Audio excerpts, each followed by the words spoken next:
Dans cette vidéo, nous allons voir comment lancer le logiciel et comment ouvrir un fichier existant. Alors, pour lancer le logiciel, vous allez sur le menu Démarrer de Windows, voilà.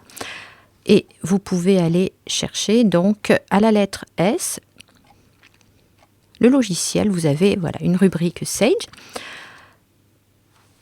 dans laquelle vous allez trouver les différents logiciels Sage installés.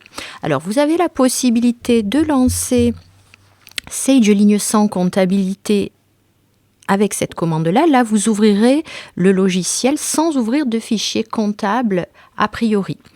Ou bien, vous avez la possibilité, alors ne vous trompez pas avec les immobilisations et la gestion commerciale, vous avez la possibilité de lancer le fichier exemple de Sage qui s'appelle Bijou.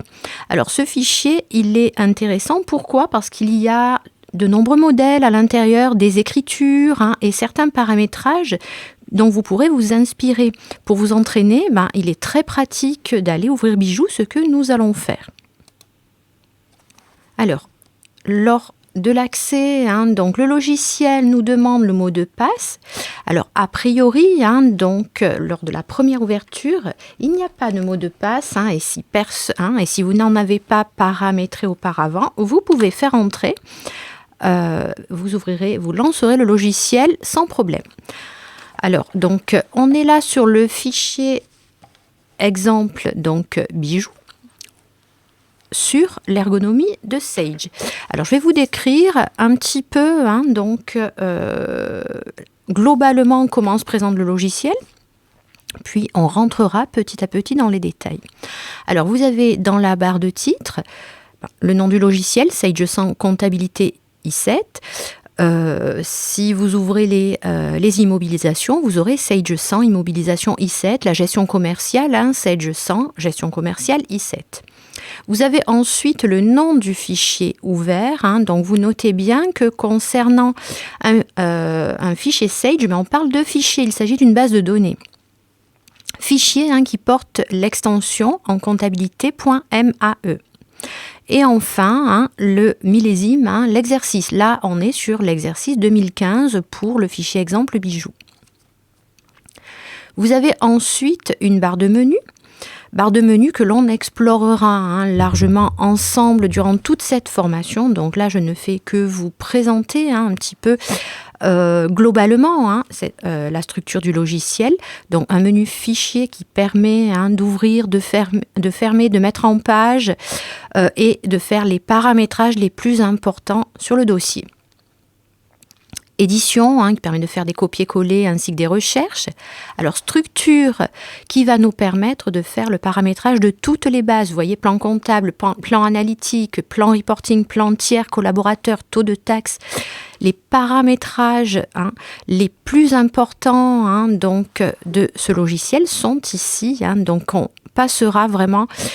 on va dire un chapitre complet là-dessus sur structure à paramétrer notre fichier. Traitement, ce sont les traitements justement récurrents, quotidiens ou à récurrence variable. Les saisies, la gestion des comptes, les rapprochements bancaires, lettrage dans la gestion des comptes, les rappels, les recherches d'écriture, réimputation ainsi qu'écriture d'abonnement. Nous verrons toutes ces fonctionnalités ainsi que les opérations de fin d'exercice. Dans État, vous allez avoir tout ce qui est impression.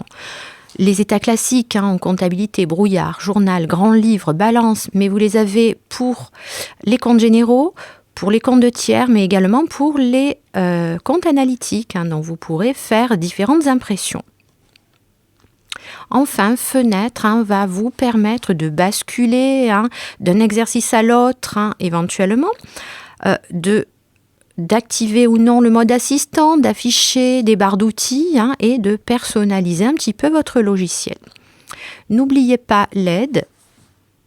Enfin, vous avez ici la rubrique d'aide de Sage Comptabilité ainsi que le manuel d'utilisateur qui peuvent être fort précieux en cas de blocage. Vous avez ensuite une barre d'outils. On pourra en installer d'autres. Nous verrons dans une prochaine leçon vidéo comment installer d'autres barres d'outils et comment les personnaliser. Et enfin, l'IntuiSage, au centre, ici, avec un guide sur un tutoriel, donc le manuel de référence, des liens sur le site institutionnel Sage, des liens sur la fiscalité, différents outils. Vous avez ensuite un onglet favoris.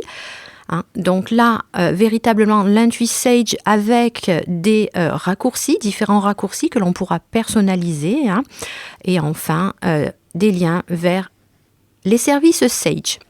Donc on va se mettre sur favoris qui est véritablement l'IntuiSage. Dans les prochaines leçons, nous verrons comment personnaliser cet environnement.